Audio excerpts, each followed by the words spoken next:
I'll just start by saying that I was telling Scott last night when we were talking about your interview, and I was saying that I was daunted by the idea because you're this academic and you're a professor at one of the world's most prestigious schools. And I dropped out of high school and I never went to college. But I was reading your stuff and watching your interviews, and I'm like, but this guy's just so interesting. And he's like, what he talks about and what he writes about are so aligned with all the things that I'm passionate about. Well, not all the things, but a lot of the things that I'm passionate about. So I couldn't just pass it up. And so Scott suggested maybe don't do it like my normal interviews where there's a beginning, middle, and end. Maybe just make it more of a conversation. So that's what I'm hoping to do in our interview today. Yeah, I think it'll be a great conversation. I've said this before, but the whole academic thing is a bit misleading. I don't, there's no reason for that to be intimidating at all. Like, I hope that it just means that I can hold my end of the conversation and we can have a fun one. Yes. Well, and I love that you say that because one of the things I usually do, or I often do at the top of an interview is ask people how they identify. So what I'm hearing, I think, is that an academic would not be one of the ways you identified. Is that correct? No, I mean, it's kind of like identifying with your job. I think being an academic is a job, and I'm happy I have it. It's a great job, but I think I identify more as someone who's interested in the world and exploring that. And I think there's a an intellectual curiosity that I admire and I hope to embody, and that works with my job, but it's not the same thing as my job. Yes. Yes. So one of the things you wrote, which I was just like devoured when I read it, within the body of this piece you wrote, here's what it means to be Black in this country. This was a few years ago. It was an article. And then one of the things you talked about was someone yelling the N word at you and then trying to knock you off your bike later. You were a kid. You were in Chicago then, yeah? Yeah. Mm-hmm. Can you just tell us that story? Yeah, so I moved around a bit in Chicago. So I grew up mostly in Chicago, moved around a bit. And one of the places that we lived was the far south side. And so there weren't that many black people in this, like the suburbs, the far southern suburbs. And walking around as a kid, there were many places where you saw racist graffiti. That was just a part of the kind of background of being there. And it wasn't that dense, so it wasn't like urban neighborhoods. When people think Chicago, they think, inner city, whatever that means Yeah. to them, Yeah. but dense. In the suburbs I was in, it was I probably would describe it as like more or less working class. And they're like big long streets, cemeteries. I mean, people kind of have the image. And I was just riding my bike along one of these streets, and someone yelled something to me as they were going the other way, and I didn't even really hear them, but it clearly wasn't, hey, take care, have a good day. Right. and Yeah. um and then they turned around, and this is, those kind of streets, it's two lanes, but they're really kind of fast. They turn around, they come the other way, and they open their door and try to knock me off my bike as they go past. um and so it was just a really frightening experience. I was, probably, I guess I was maybe 16 at the time, Mm-hmm. around there. And it wasn't the first time I had an experience where people were engaging with me in a way that was um, violent, or at least suggesting that violence was a possibility. And it was often always in situations where it wasn't the idea of a fair fight just was irrelevant. Like, it just wasn't a situation where, hey, it's kids being, Right. ridiculous with other kids. That's not the kind of situations I'm talking about. Mm-hmm. Yeah. And yeah, I mean, and you're writing this article, or you wrote this article in response to people. Um, I'm not going to say what you wrote in response to. It feels like you're explaining um, the difference between someone's privilege, right? A white person's privilege in this country, and or a white person is privileged in this country. So if they didn't understand what it meant to be Black, if they were ignorant to what it meant to be Black, then here's what it's like to be Black, or here's what it means to be Black. And this was one of the first things you said. But I wanted to know, just a sidetrack, because I want to talk about more of them that are in the article. But this came up recently. Someone called me. They're at another prestigious university. They're at a class of 12 with 3 Black students, and the white teacher is teaching one of Richard Wright's books and is using the is going made a statement that they were going to be using the N-word. What do you think about the N-word coming out of anyone's mouth that isn't Black? Um, I feel like this is so, it's, in a way, it should be easy, but I feel like it's a really complicated kind of issue. Um, I think that people, when you're engaging with other people, should be sensitive to what they're communicating. And that's different than the words they're using. Hmm. It's what they're communicating. Are you communicating respect? Are you communicating the fact that that person belongs there, if they do belong there, and in that kind of situation, everyone in that room belonged there? And so it's not necessarily about the word use. Because so could I imagine a situation in which a faculty member has created an environment where they could use that word in the right context, in which everyone could understand the context, in which they don't feel excluded, they don't feel disrespected? Can I imagine that? Yes. Does that give, is that the same as saying it's okay to use that word in that context? No. And so I think fixating on the word misses the point of the responsibility we have to care for the others we're communicating with. I think that's the primary issue. Wow. Wow, that was really thoughtful. Um, so the answer is that you just gave me, just so I understand, is it that it's not about the word itself. The word itself isn't how what you see as the issue. It's the context, it's the conversation, and the respect and the situation, right? Mm-hmm. And so it's not just, but here's what's important. Again, is what's communicated. So it's not it's here's where I think things get confusing. It's not your intent. That's not sufficient. It's not like I intended it this way and they should have taken it that way. No, it's how are they going to experience it? And that's the where the responsibility lies, to manage the other person's experience, not to feel like you have the right intent that allows you to do it. And I think people confuse those two things sometimes. Yes, I definitely think they do. So what would be the appropriate way for a professor to proceed in a brand new class where this book is going to be the first thing they read? I mean, I'll just say that um, people's response to these sorts of things evolve, their expectations of how these things will be discussed, these sensitive issues around race. I mean, when I say these things Mm-hmm. evolves, I think it's right now in classrooms, faculty members are afraid, not all, but I mean, it's not uncommon, I would say, in my experience, that faculty members are afraid because expectations are evolving in ways that they don't necessarily understand all the time, and put them in situations where it's hard for them to predict how things are going to go, so they're afraid. Mm. I personally understand that, and as a professor who's in the classroom, I feel like I'm in the position of power. That's my thing to, that's my responsibility to shoulder. If I go into a room and I was going to teach something like Native Son, or something like a Richard Wright book, I given my understanding of where things are right now, I would just be upfront about, like, this is what this book is about. This is the language in the book.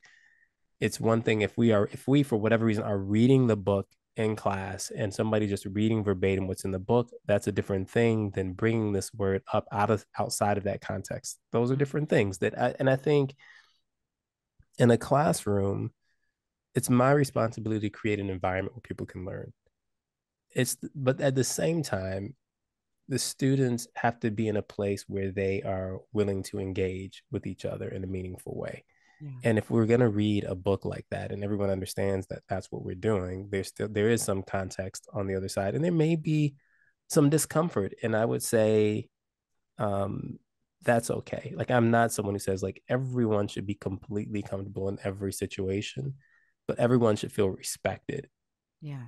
in that situation. And those two things are not the same. And I do worry a little bit that in academic situations or in settings, we are starting to conflate comfort with respect. Yes. Yeah. And like I feel like I owe in my classroom, everyone is owed respect. That doesn't mean that it's my job to make everyone comfortable all the time. Right. Right. Right. And so I don't want to spend the whole time on this, but if a professor is then unsure how to create that environment in their class where everyone does, where they're giving everyone respect, um, even if not everybody is comfortable, what would your advice be to them if they're not sure how to do that? Do they consult with a colleague? Do they call you? Like, No, they don't call me. they don't call you. We'll include your phone number in the show Yeah. notes. Definitely don't call me.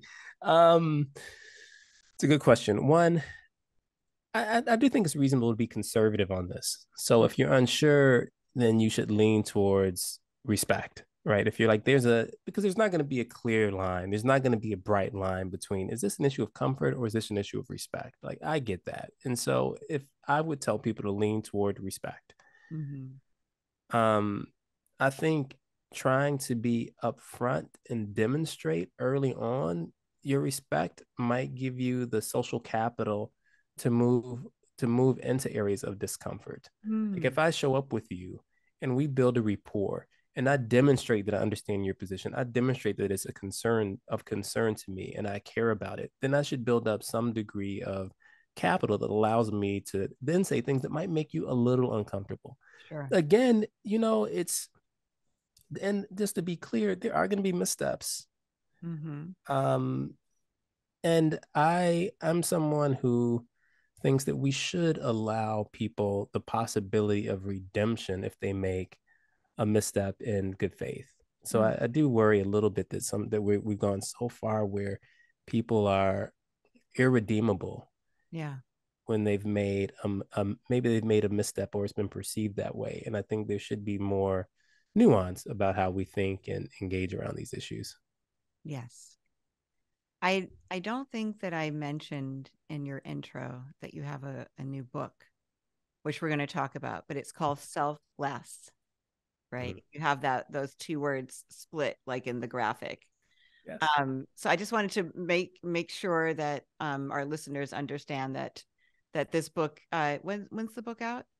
March 28th, I believe, is the publication date. Okay, so this book is available for pre-order now, and we're going to talk a little bit more about it in just a minute. But I wanted to make mention of that because it kind of ties into what we're talking about. Um, so back to what it means to be Black in this country, and thank you for all that. By the way, that was lovely, and it's very helpful for me because I will be passing along chunks of that to the person who asked me and feeling very confident because it was given to me by a professor at Stanford. Don't let that give you too much confidence. It's I'm just some I'm one confident. guy. I'm confident. I am the expert now, as a matter of fact. No. Um, so Feezy LeBron, do you know who he is? No. He's a rapper. And in LA in December of 2022, he was sitting in his car in a parking lot waiting for a friend. The police pulled up on him. He was threatened with pepper spray. They pulled out a gun, and it was on body cam. And he just kept protesting. I'm just waiting for a friend. I'm just waiting for a friend. You had a situation in high school where you were arrested for Mm-hmm. sitting in your car waiting for a friend. Uh-huh. Yeah, can you tell us about that? Yeah, so I was just so just as context, this is Chicago in the very early 90s now, and I was a high school student just waiting, went to get a haircut with a friend. So with a friend, he had a friend who was going to cut our hair. We went to the house, parked on the street. He went in to get the friend, and the police came up. There were some guys standing on the corner halfway down the street. They patted them down, let them go, and they walked toward the car. Was in my car, and asked me to get out. And I'm being respectful because they have guns. It was I'm more or less a reasonable Yes. person. So I get out of the car, like, what's the problem, officers? What's going on? They're like, get on, basically get on the car. As this is happening, my friend walks out. They put him on the car, pat him down. He doesn't have anything. Because to be clear, we don't have anything. We're not doing anything. And then they ask if they can go through my pockets. And I say, no, you can't go through my pockets. Why did you say that? Because I'm 16 or 17 and like annoyed and angry that I'm being harassed for no reason when I'm doing nothing wrong.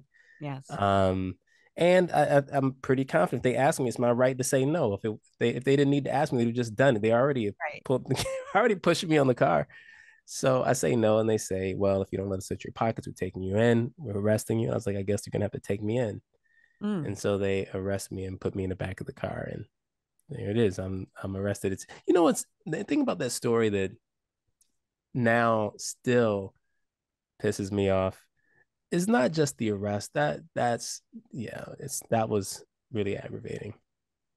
It wasn't being held in this, a holding cell until like whatever 2 in the morning from whatever it is, like 1 in the afternoon. It's maybe now 10, 15 years ago. Um, I had to still deal with the court to be able to get a visa to go out of the country.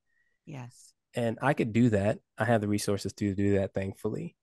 But there's so many people where that derails something like that, derails their life. And nobody seems to well, not nobody, but people don't really care. It's almost invisible to people that's a price that people are being paid. I was doing nothing wrong. I was a great high school student. And now, even after I've dealt with all that, 20, 30 years later, I'm a professor at Stanford, and it's still affecting how I have to live my life. That just seems, you know, um, well, it doesn't seem, it is outrageous. Yes. Yeah. An insult to injury, Mm-hmm. right? The injury being that you were arrested for doing nothing. And then the insult being that you now have to spend your money and your time getting this expunged so that you can be a global citizen, right? Yeah, and again, like the upsetting thing about it is what it says about the way this country works or the way this works. Because again, like for me, it's a nuisance. For someone else, maybe they don't get a job for something like because something like that happened to them when they were a teenager. I mean, it's just I don't. It's amazing to me that we can live in the country where we allow that to happen, and we do. Yeah. Yeah. Is that why you write articles? I mean, I write articles in part because I see I see things that sometimes people don't have either the opportunity or the ability to see, in part because of opportunities I've had, in part just because of the way things worked out for me. And it's just such a striking part of all of our lives. And sometimes, by many people anyway, so unexamined, I just find it hard not to think and talk about it. Yeah. Well, and it's interesting you talk about the way things worked out for you because you and I had a conversation earlier, not the failed recording earlier, but earlier than that. Um, where I was like asking you about, I was assuming that you were this great student, and you were, but you talked about what a great test taker you were, which I thought was really, uh, what did I think it was? Unusual. Like that, because I mean, people who are good students and test really well, like you just don't hear about that many men being great test takers, first of all. It's just like it's very female, I think, to be a great test taker. And there are a few men, but they're very academically driven, like the ones that are great test takers. And you sounded more like you were kind of casual about the whole thing, but you would just kind of go in and slay these tests as they came up. Is that right? Did I read that right? Yeah, I mean,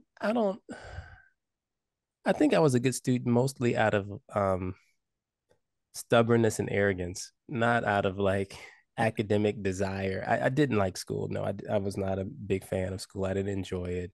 I did well in school, but I wasn't, you wouldn't have thought of me if you engaged me around school as someone who deeply, deeply cared about it. Um, but I did, yeah, it's true that I test well. And I think some of that is because as a kid, honestly, early on, I was a bit lonely and I just read a lot. And Mm, so and that I think had an effect on my ability to test. right. So I tested well. And it wasn't something that I felt like it wasn't, there was no pride in it. It was just, that's how it was. Yeah. And because our academic or educational system is set up the way it is, testing well has a big effect on your outcomes. Yes. Yes. And then your ambition then. I don't remember what you said your ambition was after graduating high school and then going to college, but I remember that there was a woman involved. You followed somebody. Like she Yeah. applied and then you applied. Is that right? Yeah. So I again, because I tested well at the time, um it's like being a young black guy who does reasonably well in tests. There were just a lot of opportunities to the people were like, oh, you should come in, we can help you with this, and I don't know, um tuition or whatever. Yeah. And my girlfriend at the time was really good in math and science. In fact, we met at an internship, a summer program at Fermilab, which is a national accelerator and particle accelerator in Illinois. And she was into engineering, so she applied and got into the University of Illinois Urbana-Champaign, which is a great engineering school. And more or less, I followed her there because University of Illinois was like, "Hey, come," and I was like, "Okay." I mean, I honestly, my motivation or my ambition was to leave home. That was it. That was it. But you didn't go that far. I was a world away. It was a world away. Yeah, because it just wasn't home anymore. You were Yeah, it's 2.5 hours drive, and in right. Illinois, that might as well be another world. Why did you choose your field? Why did you choose? Is it psychology, sociology? What is it? Psychology. I'm a social Psychology. psychologist. Yeah. Yeah, social psychologist. Why did you choose that when you were going to the STEM school?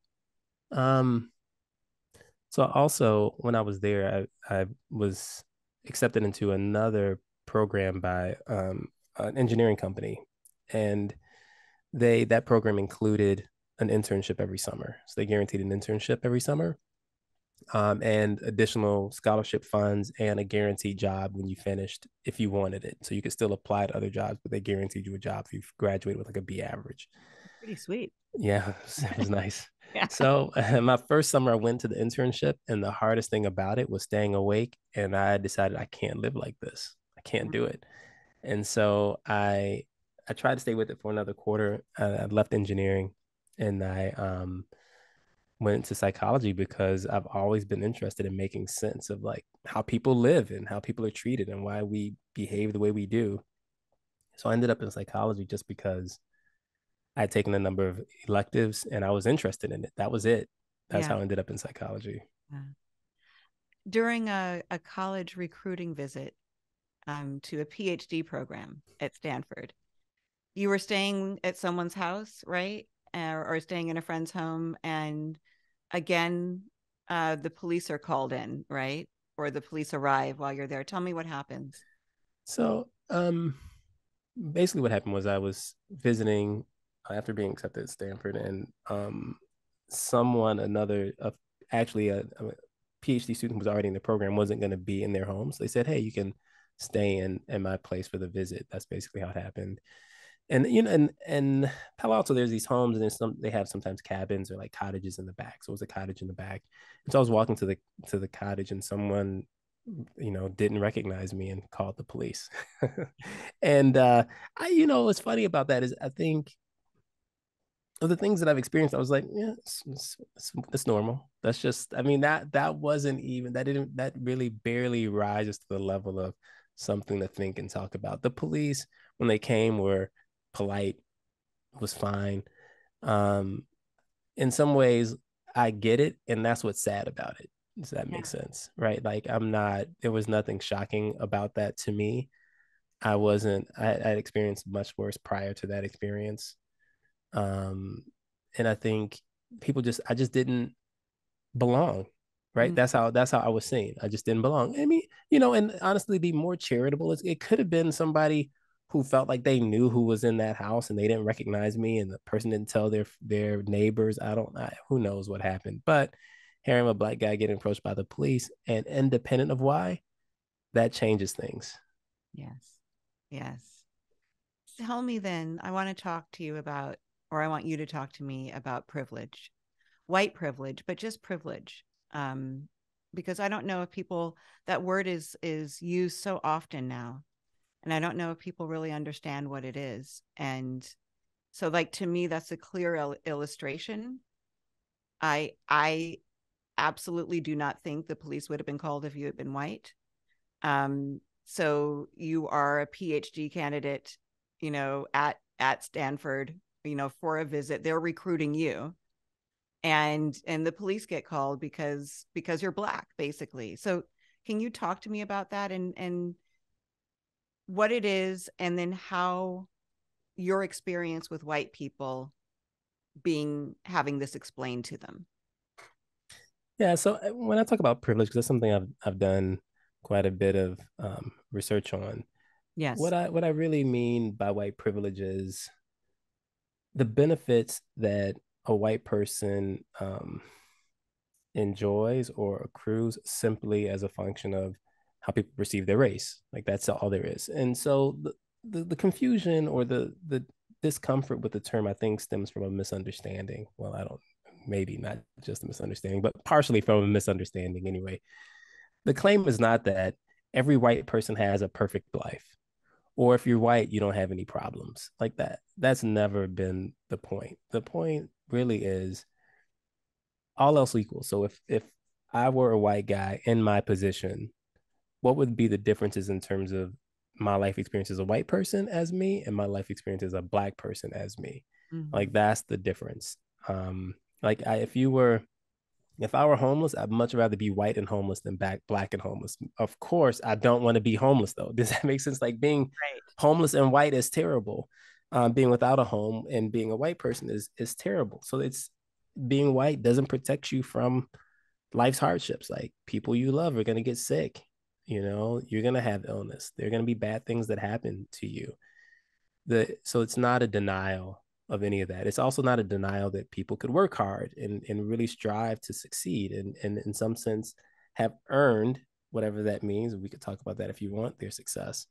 It doesn't deny that. It simply says that being white is a factor in terms of the way your life proceeds. And in this country, it's typically a positive factor that has nothing to do with your talents, your hard work. It's simply a function of the way our society is organized. Right. That's so clear. Don't you think, hon? Like that was just like such a good explanation. I do. I think I had to write it down because I think it is conflated a lot with someone's idea, but that benefit of a white person that a white person enjoys by how they are perceived by their race, like that really defines for me. Like, because I know I actually didn't understand it as much until I got into Laura's family and would hear them speak of, like sit at the table and hear the same stories over and over again for years, refreshed, kind of like your story. Like, I think one of the things that stuck out is like, you get it and it's sad to you. And I didn't get it. And then I got it. And it was sad to me too, like just how differently we're treated in the world. And I think at first I thought it was over, it was hyperbole. I was like, oh, yeah, that's crazy, and then as I heard it repeated and repeated by different aspects of the family, I was like, oh, wow, like other people need to hear this. Other people who, like, I don't think you can, as a white person, I couldn't, it was like being a fish in water. I didn't understand it, Well, and I think that, white women in 2020 took up the charge against white privilege and the anti-racist education, like those classes started and people were writing books and about white fragility and like that type of, well, White Fragility is a book, but other books like that explaining to themselves what's been going on and what's been missed. Yeah, to themselves, I think is the key. Right? It's not to us. We know.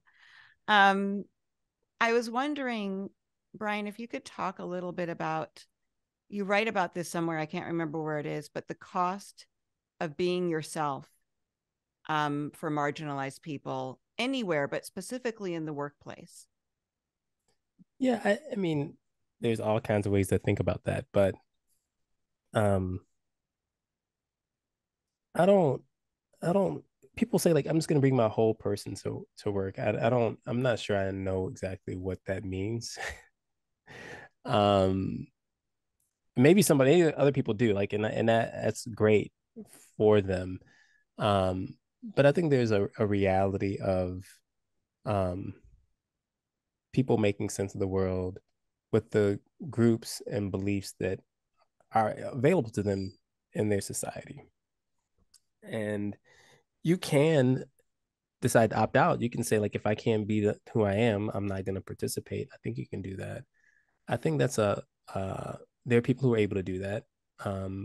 But it's a strange burden to put on a whole group of people. If that makes sense. Like that it's on them to take on a potential cost. Yeah. For being themselves at work. And I don't think people fully understand that. Like I think there's a lot of things in this country that are predicated on this radical individualism, and it's just outrageous and silly to me. Like, so is it possible for someone to show up to work and be completely who they are and to succeed? Sure. Is that a solution to the problems we face and the way people are treated at work? No, I don't think that's a solution. That's a possibility that some people can take advantage of successfully and many people cannot. And so I think focusing on people's willingness to bear cost seems like the wrong way to think about it. I think what you need is organizations to shift. And maybe, I don't know, maybe we should think about the role of work in our lives and what we want it to be. Yeah, I don't know what to say beyond that about it. Well, I was thinking of a couple things. I was thinking about Ryan Coogler, director. When I first heard him being interviewed, I was stunned because he just talked like he talked. He didn't. He just sounded like Ryan Coogler. It sounded like Ryan Coogler, and I was like, wow, he's like, if you don't catch up, if you're not keeping up with him, if you're not getting it, then you're missing it. And he didn't care. Like I was fascinated by that. And then he goes and he directs these, Fruitvale Station and Black Panther and Wakanda Forever and Creed. And so he's successful by any measure as a director, a writer, director. And he also seems to not modulate himself for any particular audience. He just is who he is. And then I was thinking about the Crown Act, which I don't think it's national now, but it is the act that was passed. I know we have it here in California where companies or corporations or whoever, workplaces are not allowed to discriminate against anybody's for wearing their natural hair, particularly against Black people, right? Because no one else ever was discriminated for wearing their hair natural. Discriminated against rather. But and I think about like how in the 70s, when, after the James Brown Say It Loud, I'm Black and I'm Proud, that song came out, and Aretha Franklin had one, and people started wearing dashikis and wearing their hair natural. And then there was a conflict of that, bringing all that Blackness into a workplace because it was deemed unprofessional. And so I feel like it took a really long time, or it's taking a really long time for us to see the difference. And I also, as I'm talking to you, I realize I've never heard anything about Black men's hair in the workplace. I've heard about Black men's hair in schools when they have locks. There was that video, that teacher cutting off that kid's locks in Texas, I think. But So when you say you don't think anybody could bring their whole selves into their place of work and it's solving a problem, is that what you said? No, I don't think I didn't say no one could do it. I guess here's what I would say. Yeah. Ryan Coogler, for example, that's Yes. fantastic. Like I mean, I love that he's him in Yes. all situations. I love it. I love to see it. The question is, can everyone who aspires to be Ryan Coogler be Ryan Coogler? That's kind of what I'm like that as a solution to the problem you defined. Is it like everyone should just do what he does and it's gonna be okay? I don't like if you're just brave enough, if you're just talented enough, it'll work out for you. I guess what I'm saying is like I don't think that's a solution. My point is not that people shouldn't be Right. Ryan Coogler. My point is that most people won't become Ryan Coogler trying to be Ryan Coogler, and that is a problem. That is a problem. And the That's not going to solution work. can't right, and the solution can't be just do it. Like that's not Yeah. a solution. That's what I'm saying. Right. And so things like the Crown Act, that's more like the kind of solution I would push towards. Like I want to see policies enacted that make it reasonable for you to be who you are in your place of work. Like it's incredible that you have to have to enact a policy for that, but if that's what it takes, that's what it takes. I'm more on the side of let's not put this pressure on individuals to act a certain way. Like let's as a society decide what we value and enact policies or change the way things are organized to reflect those values, and then people will be able to be themselves. Like you shouldn't press someone, hey, be yourself, whether it's gonna hurt you or not professionally. Like that's a strange way to talk to someone or a strange thing to tell someone. Yes.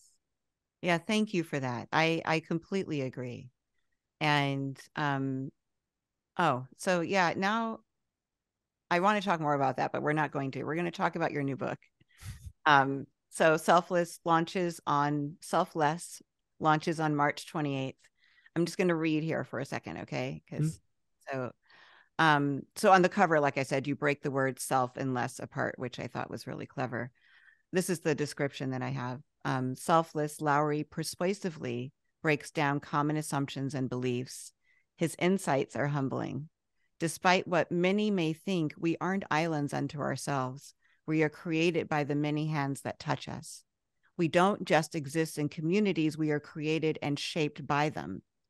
So we don't just exist in communities, we are created and shaped by them. Our highs and lows are not only of our own, but belong to others as well.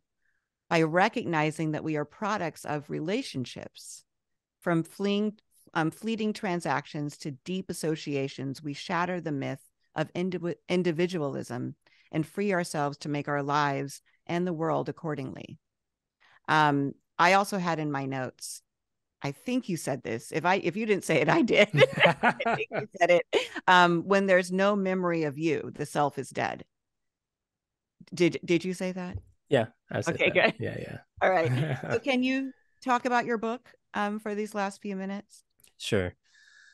So the basic idea of the book is that we don't exist inside our heads. That's how most people now experience it, probably. I think you're in there looking out, controlling your body, your little person in there. Mm-hmm. We know that can't be true. There's no little you in there. And what I'm basically arguing in the book is that who you are is created in your relationships. The self that you have in mind is created in relationships. And I give examples like, so since we talked about race, we can talk about race or gender. Gender is probably easier in this example. What I say in the book is that you can't just decide you're a man or woman. You can't, you're not, it's not a function of like your personal decision. You can be born, and you could be born as a male and become a woman. I think that I allow for that possibility, because to be a woman is to be treated as such and to think of yourself as such. It's not a physical reality. It's a social reality. Um, and so when you think, and I know a lot of people will, if they're curious about that and want to push back on that, they can. But I mean, I simplify. There's just a lot of academic work on this, but the simplest version is you can separate sex and gender, right? Like people are born with whatever chromosomal pattern they have, but then they live life as a gender, right? Yes. And that gender, I'd argue, is a social existence. It's not a biological one. And what I'm saying is most of the things that you think about in terms of yourself are that way. If you think of yourself as a mother, if you think of yourself as Black, if you think of yourself as a citizen of the United States, all of those things are social creations. They only exist because of your relationships. And so what I'm saying is the self is something that exists in relationships. Really interesting. The gender thing, the gender versus sex, or the separation of gender and sex, is something that depending on who I'm talking to, I can understand it so clearly. Like, oh, I get it. I get it. I was telling somebody the other day that in my son's preschool, when the kids are like, they were 2 and 3, maybe 4, and there would be a delivery truck that would come once a week where I was doing snack. And the truck would back all the way up next to the fence, where the play yard was, where the kids were playing. And as it approached with the backup sound, beep, beep, beep, every single boy would drop whatever they were doing and hit the fence yelling, truck. And the girls didn't even pay attention. They just kept playing with whatever they were playing with. And I was really, like, I was fascinated by that, because these were 2-year-olds. These were 2.5-year-olds. They had not been taught anything. Well, that's not true. They had things modeled for them, but no one had sat down and said, you're supposed to be this because you're this, as a whole. And they said, okay. There wasn't an agreement, with whoever at that point for them. It felt like this was biological to me. This urge to go and see that truck and watch it unload and then see it drive away, versus the complete disinterest in whatever was going on with that truck. And I've always felt that for me, I fall somewhere in between the social construct of female.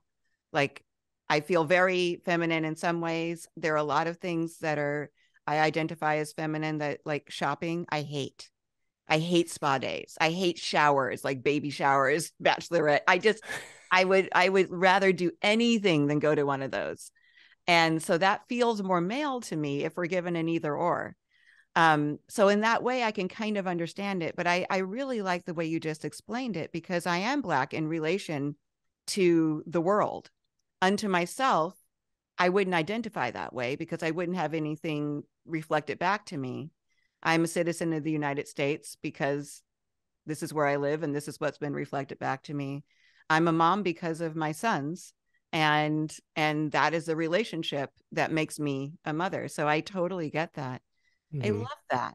Love that. But Yeah. I think the other part of that that's I think is maybe another step is, and I'll use motherhood in this example, like what it means to be a mother is created in the relationships, right? So it could mean being a mother, I don't know, in China could mean a different thing than being a mother here. It's not even just how you act. It's like what that identity is, what it means, right? And I think, and then going to the gender example, I'll now translate that back to gender. When all those kids run out and they hear the truck beeping, why does that make them boys? Like, because it's a Right. situation in which their physical sex seems to match up to a particular behavior, but you still have to decide what that means. Someone still has to say that's boy behavior. And Right. then it's not just the trucks, it's like a whole collection of things that someone puts together and says, this is what makes boys boys. This is what makes men men. Right. And I guess what I'm saying is, I don't know that that is a natural physical occurrence. The construction of the idea of boys, it's not just trucks, right? It's all these other things that sometimes go together, sometimes don't. But we put them together, and therefore they become meaningful to us, and they become meaningful in the world because we create them as such in relationships. So smart. It really is. I'm processing everything you just said, and I really like it. I want to read your book. How long did it take you to write? Oh, the book, it's that's a hard question to answer because it was 3 years in contract, but that was over the time when the pandemic started. So I got the contract before the pandemic started. And I was also in this administrative role. I was a dean at the business school at the time too, and it was just, as you might imagine, pretty busy. So I didn't get that much writing done in one of those years. So I would say it probably took 2 years of significant writing and tears. So if you read the book, you should you know that there are tears in there. Was it cathartic for you? Was it therapeutic for you? It was like most relationships, beautiful at times and hated at others. Mm-hmm. I there are times when it was just I was so immersed in it, and I loved that. I loved that. And there were times when I struggled to get a hold on it, and it was painful. Yeah. So it was all of that. And I think it's common in talking to people and hearing people write about books is that it really is for many, not all. Some people just love to just put stuff on page apparently, and it's easy for them. But I think it's like not too uncommon an experience to have what I had, which is I I appreciate the opportunity to get it all out, and it was hard. It was hard, and that didn't mean I didn't enjoy it at times, but it was hard. Yeah. Mm. Well, like I said, I can't wait to read it, and it is available for pre-order now for anyone who's listening. You are not on Instagram. I am not on Instagram. That is a I sore spot for me. really, yeah. I mean, well, that's not true. I'm on Instagram. I just don't do anything. Okay, I couldn't I find you on Instagram, but no, I you found can't you on find me. Twitter. Yeah. Yeah. I'm not a big social media person. Yes. I do it. I have stuff up there, but take Yeah. that for what it's worth. But please do follow me Yes. at Yes. Brian Lowery, PhD on Twitter. Well, you post a lot. You post a lot of things that you just don't. You're not like showing your personal life a lot, but you show like the Know What You See podcast, different episodes of things you've done, webinars. So there's posts on Twitter. Is there anyone else where people can find you besides Twitter? So I do LinkedIn for professional stuff if people want to. It's easy to find me there, and I have a website called Know What You See. So it's the podcast website. Okay. KNOW whatyouSee.com. And a lot of my stuff is up there. So I also, by the way, if people are interested, I have a class that's a webinar. I interview people and it's open to the public. If you find me on LinkedIn, you can see it there. If you go to Twitter, it'll be up there. You can link to it. And as an example, the most recent one that was up was interview with Eric Schmidt, the former CEO of Google, who now does work at the intersection of technology and government. He does some interesting work there. So I talked to him. And this season of interviews is about people in planet and the information era. So even though I'm not big on social media, I talk about it all the time. I would love to listen to that. I would love to ask him how I can get an actual Google agent on the phone to deal with my Gmail. But he is no longer, he is former yes. CEO of Google. But maybe he could give me the inside track. I'll listen to it though. I'll listen. Check it out. I think that he's an interesting guy. It was mostly about how do we think about regulation and access to data and kind of the way things have evolved. So excellent. Yeah. All right, Brian, thank you so much. And thank you for hanging in there. For those of you listening, it took a couple of tries to get the technology to align with our purpose today, but it did, and we got it done. And I'm so grateful for our conversation. I know that our listeners are going to enjoy it, and I really appreciate you being here with us. Yeah, thanks for having me. I really enjoyed it. I'm Brian Lowery, and I'm the only Black professor at Stanford who feels like a guest in his own town.